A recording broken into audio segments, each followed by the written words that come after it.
பேர் மாரிச்செல்வி.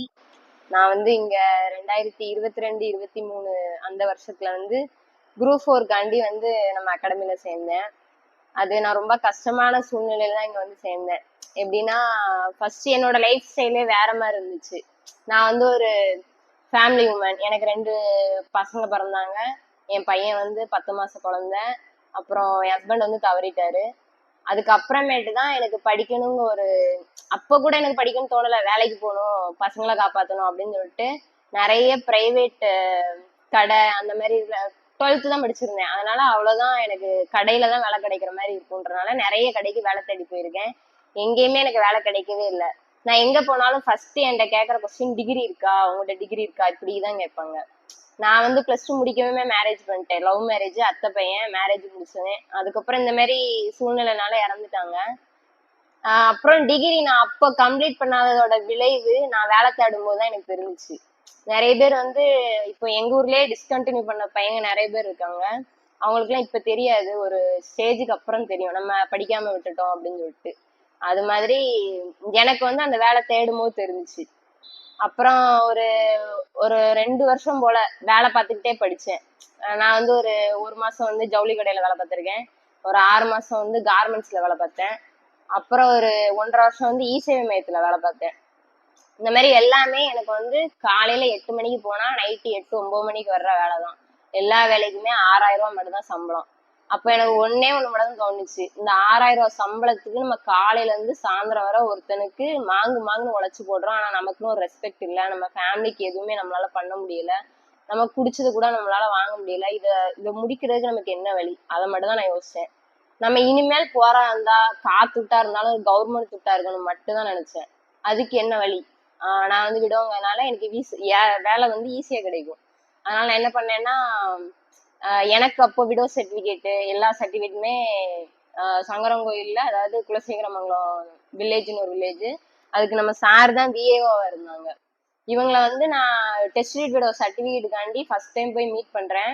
அப்போ மீட் பண்ணும்போது கேக்குறாங்க என்கிட்ட, இந்த மாதிரி விசாரிப்பாங்க தான், எல்லாருக்குமே விசாரிக்கிறாங்க. இந்த மாதிரி சார், இந்த மாதிரி நான் நல்லா படிப்பேன், நான் என்ன செய்யணும் எனக்கு தெரியல, அடுத்த மூவ் வந்து எனக்கு என்னன்னு தெரியல, நீங்க எனக்கு கொஞ்சம் கைட் பண்ணுங்க நான் சொன்னேன். உடனே அவங்க வந்து விடோ சர்டிஃபிகேட் வந்து கிடைச்சிடுமா, நீங்க வந்து படிக்க ஆரம்பிங்க இப்பவே அப்படின்னு சொன்னாங்க.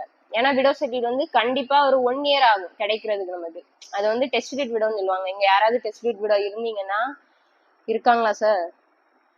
இருந்தீங்கன்னா அந்த சர்டிஃபிகேட் எல்லாம் ரொம்ப யூஸ்ஃபுல். சாதாரணமா அது வந்து ஒரு கோல்டன் எக் மாதிரி நமக்கு. அது தங்க முட்டையிடுற வாத்து சொல்லுவோம்ல, அது வந்து அந்த சர்டிஃபிகேட் வந்து தங்க முட்டையிடுற வாத்து தான் நமக்கு. ஏன்னா நமக்கு வந்து ஒரு சைடு வந்து ஒரு பெரிய வலது பாகத்தையே நம்ம இழந்திருப்போம். நம்ம கணவர், சரியா, இவன் தான் லைஃப்லங்கிறப்போ எல்லாத்தையுமே நம்ம இழந்திருப்போம். குழந்தைங்களுக்காண்டி மட்டும் தான் இனிமேல் வாழணுங்கிறப்போ அந்த பாதியை நிரப்புறதுக்கு வந்து அந்த சர்டிஃபிகேட் உதவும். ஏன்னா எப்படி ஹஸ்பண்ட் உழைச்சு போட்டாரோ நம்ம வீட்டுல இருந்தோமோ, அதுக்கப்புறம் அந்த சர்டிஃபிகேட் கிடைச்சதுக்கு அப்புறம் நமக்கான வேலை வந்து நம்மள அந்த பாதியை நிரப்பும். நான் ஒரு பாதியை இழந்தேன், அந்த பாதி வந்து இப்ப எனக்கு இந்த வேலை கொடுக்கும் அப்படின்ற கான்பிடென்ட் வந்து உங்களுக்கு வரும். அது மாதிரி யாராவது இருந்தீங்கன்னா அந்த சர்டிஃபிகேட்டை யூஸ்ஃபுல்லா யூஸ் பண்ணுங்க. யாராவது இருந்தாங்கன்னா அவங்களை இந்த மாதிரி கைட் பண்ணுங்க, நீங்க யூஸ் பண்ணுங்க, இந்த மாதிரி ஒரு ஆப்பர்ச்சுனிட்டி இருக்கு அப்படின்னு சொல்லி கைட் பண்ணுங்க. அப்புறம் வந்து இந்த மாதிரிதான் நானும் உட்கார்ந்துருப்பேன். கிளாஸ் எடுக்கும் போதெல்லாம் உறங்கி வந்துட்டே இருப்பேன். தூக்கம் வரக்கூடாதுன்னா எனக்கு ஒரே ஒரு கிளாஸ் மட்டும் தான் தூக்கம் வராது, ஜியாகிரபி கிளாஸ் மட்டும். எப்படினாலும் கொஸ்டின் கேட்டே இருப்பேன், அவரை நிம்மதியாவே இருக்க விட மாட்டேன். அப்புறம் மத்த எல்லா கிளாஸ்லயும் தூங்கதான் செய்வேன். அப்புறம் கொஞ்சம் கடுப்பா இருக்கும். ஆனா தூங்கினாலும் நான் எப்படின்னா காரியக்காரி, ஒரு கண்ணு வரங்கினாலும் ஒரு கண்ணு முடிச்சிருக்குமாங்களா, அது மாதிரி நான் ஒரு காரியக்காரி. அப்புறம் வேற என்ன சொல்லணும், சார் வந்து எனக்கு ரொம்ப சப்போர்ட்டிவா இருந்தாங்க. சார் ஆகட்டும், ஆர்ஐ மேடமா இருக்கட்டும், ஆர்டிஓ ஆகட்டும், எல்லாருமே ரொம்ப என்னை வந்து படிக்கணும், அதுக்கு என் மைண்ட் செட் எப்படி கொண்டு வரணுமோ அது மாதிரி கொண்டு வந்தாங்க. அவங்க கொண்டு வந்தது மட்டும் இல்ல, என்னோட மைண்ட் செட் அந்த மாதிரி மாறிச்சு. நானும் நினைச்சேன் நம்ம இனிமேல் படிச்சா மட்டும் தான் நம்ம லைஃப்ல உருப்பட முடியும் அப்படின்னு சொல்லிட்டு. அதுக்கப்புறமேட்டு குரூப் 4 படிச்சுட்டு இருக்கும் போதே பிசி நோட்டிபிகேஷன் வந்துச்சு. நான் வந்து அப்ப எத்தனை கிலோ இருந்தேன்னா 75 கிலோ இருந்தேன். என்னால ஓட முடியுமான்னு கூட எனக்கு டவுட்டு. 400 மீட்டர் கிரவுண்டுன்னு சொல்லிட்டு இந்த ஆணைகுளம் காலேஜ்ல ஒரு கிரவுண்ட் உண்டு, அங்க கொண்டே விட்டாங்க. சார் உண்மையிலேயே 400 மீட்டரா இல்ல 1000 மீட்டரான்னு கேட்டேன் ஃபர்ஸ்ட் கொஸ்டின். ஏன்னா நான் வந்து ஃபர்ஸ்ட் குரூப் ஸ்கூல் படிக்கும் போது அப்போ நம்மலாம் கிரவுண்டு பக்கம் போனதே கிடையாது. கிரவுண்டுனா என்னன்னே தெரியாது. இந்த ஸ்போர்ட்ஸ் பிள்ளைங்களெல்லாம் பார்த்தா நமக்கு எப்பா போங்கடான்ட்டு அப்படி தோணும். அப்புறம் கிரவுண்ட பார்த்துட்டு சரி ஒரு ரவுண்டு ஓடி பார்ப்போம் அப்படின்னு சொல்லிட்டு ஓடி பார்த்தேன். பரவாயில்ல ஒரு ரவுண்டு ஓடிட்டோம், அப்போ போலீஸ் ஆயிரும் அப்படின்னு ஒரு நம்பிக்கை வந்துருச்சு.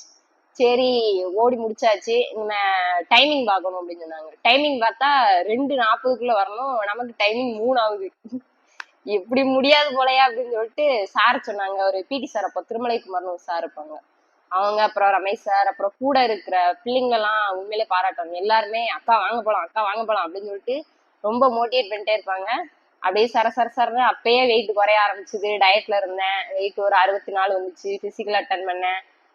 எங்களுக்கு வந்து எப்படின்னா ரிட்டர்ன்ல அதிக மார்க், இப்போ டிஸ்குவாலிஃபைடு கிடையாது, எல்லாருக்குமே நல்லா தெரியும். நீங்க 70 மார்க்குக்கு 69 வச்சு ஒரு ஸ்டார் விட்டா கூட உங்களுக்கு வேலை கிடைச்சிடும். ஆனா முன்னாடி வந்து அப்படி கிடையாது.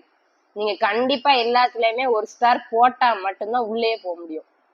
இப்போ வந்து அந்த டிஸ்குவாலிஃபைடே எடுத்துட்டாங்க எல்லாருமே. கொஞ்சம் இப்ப பிராய்லர் கோழி ஆயிட்டோங்கிறனால எடுத்துட்டாங்கன்னு நினைக்கிறேன். அப்புறம் நான் பால் த்ரோல மட்டும் தான் 2 ஸ்டார் போட்டேன். எனக்கெல்லாம் கான்ஃபிடென்ட்டே இல்லை, நம்ம வேலைக்கு போவோமா அப்படின்னு சொல்லிட்டு ஃபர்ஸ்ட்லாம் அப்படி இருந்துச்சு.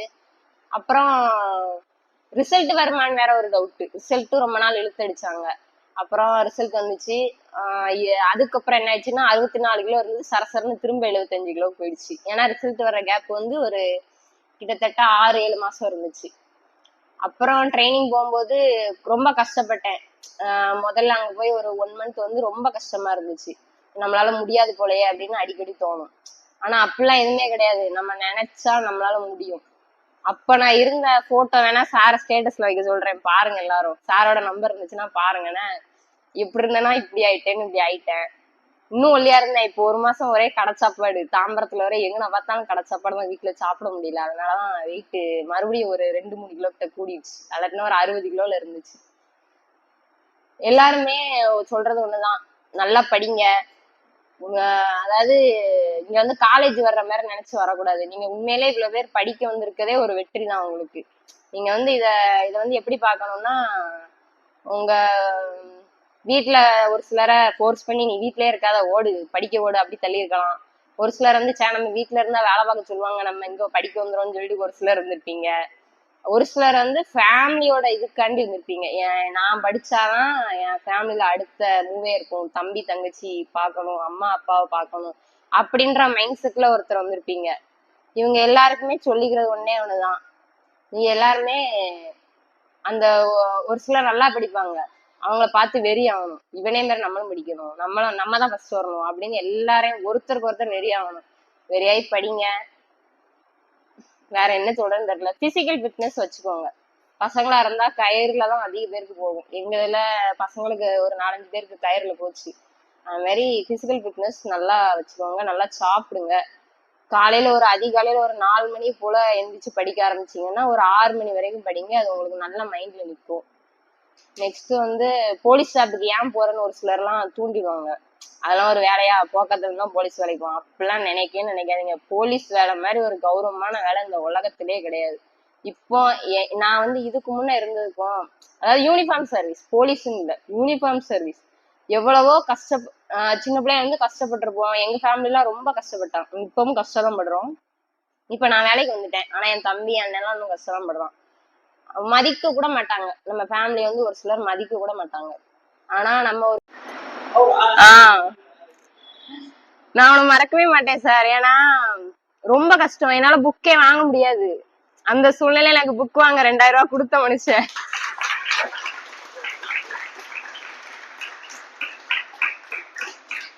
நீ என்ன புக் வாங்கி படிப்பியோ தெரியாது, எனக்கு சொல்லுவாங்கல்ல, இப்ப இருப்பான்னு தெரியாது. இப்ப எனக்கு சொல்லணும்னு தோணிட்டே இருக்கு. நான் ஃபர்ஸ்ட் எனக்கு படிக்கணும்னு விதை போட்ட மனுஷன் வந்து எனக்கு என் ஹஸ்பண்ட் இறக்கு முன்னாட்டியே, எங்க பக்கத்து வீடு தான், எங்க அண்ணன் தான், என் வீட்டுக்காருக்கு மாமா பையன். என் வீட்டுக்காரும் அவங்களும் ஒண்ணு விட்டவங்க, 2 பேரும் ஒண்ணு விட்டவங்க. நாங்க அதுக்கு ஒண்ணு விட்டவங்க 2 பேரும். சரியா? எனக்கு நீ படிக்க வேண்டியது நம்ம அரிச்சலி, படிக்க வேண்டியது நம்ம அரிச்சலின்னு எங்க ஊருக்குள்ள என்னைய சொல்ற ஒரே ஆளு எங்க அண்ணன் மட்டும்தான். இவன் பிஎஸ்எஃப்ல இருக்கான்.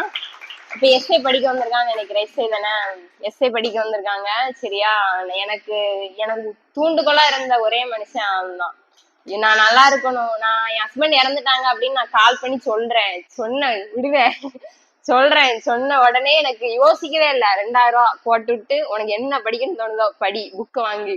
இந்த மொத்தமா கைடு இருக்கும் அப்படி வாங்கியோ இல்ல இரும்பு கடையா போய் பிறக்குவியோ போய் பிறக்கு அப்படின்னு சொல்லிட்டு 2000 ரூபாய் போட்டு விட்டான். இடக்கணக்கு போட்டு வாங்கினாலும் 3000 ரூபாய் கிட்ட வந்துடும் நமக்கு. ஏன்னா அங்க கொள்ளதான் அடிப்பாங்க. அப்படி வாங்கின புக் எல்லாம் என் வீட்டுல இன்னும் வச்சிருக்கேன். என் பேர் சொல்றக்காண்டியே இருக்கு வீட்டுல. என்னைக்குனாலும் அது உதவும். எல்லாரும் என்கிட்ட புக்கு கேட்பாங்க, நான் கொடுக்கவே மாட்டேன். படிச்சுட்டு திரும்ப தர மாட்டாங்கன்னு ஒரு பயம். ஏன்னா அடுத்து நான் படிக்கும்போது யார்ட்டையே கேட்டா கொடுக்க மாட்டாங்கன்னு ஒரு இது. அதனால யாருக்காவது இங்க பினான்சியலா ரொம்ப லோவா இருக்கீங்க அப்படின்னா சொல்லுங்க. உங்களுக்கு ஏதாவது நோட்டோ இல்ல புக்கோ இல்ல ஏதோ கைடோ ஏதோ ஒண்ணு தேவை அப்படின்னா சாரை கான்டாக்ட் பண்ணுங்க. சார்கிட்ட சொல்லுங்க, என் நம்பர் கான்டாக்ட் பண்ணுவாங்க.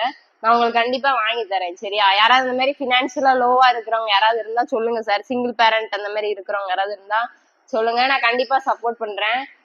அதுக்காண்டி யாரும் கேஷ் கேட்டு போன் அடிச்சிடாதீங்கப்பா. பொருளாம் வாங்கி தரேன் உங்களுக்கு. அவன் எங்க அண்ணங்கனால 2000 ரூபாய் போட்டு விட்டான். இது வேற யாருன்னா கண்டிப்பா அப்படி பண்ணவே மாட்டாங்க. அதனால யார் லோவா இருந்தாலும் பரவாயில்ல, உடனே சொல்லுங்க. ஏன்னா சம்பளம்லாம் நம்ம சொல்லிக்கிற அளவுதான் வாங்குவோம். போதும், சிட்டில இருக்கோம். அதனால எனக்கு போக மீதி நிறையவே இருக்கு. ஏன்னா நான் 6000 சம்பளத்திலேயே குடும்பத்தை ஓட்டினவா. அதனால ஒரு 30,000 சம்பளம் வந்து எனக்கு அதிகம். என் தேவையை விட அது அதிகம் எனக்கு. என் பசங்களுக்கான தேவை. அப்புறம் என் பசங்க இப்போ என் பையன் வந்து இங்கிலீஷ் மீடியம் சேர்த்திருக்கேன். அவன் ரொம்ப ஆசைப்பட்டான் என்ன இங்கிலீஷ் மீடியம் சேருங்கன்னு. அவனுக்கான தேவை, பசங்களுக்கான தேவைக்காண்டி தான் நான் வேலையை பாக்குறேன். அது மாதிரி உங்களை யாருக்காவது என்ன தேவைனாலும் சார்கிட்ட சொல்லி சார் மூலியமா என்ன கான்டாக்ட் பண்ணுங்க. நான் உங்களுக்கு என்ன ஹெல்ப்னாலும் பண்ணி தரேன். சரியா? சரி, ஆல் தி பெஸ்ட்.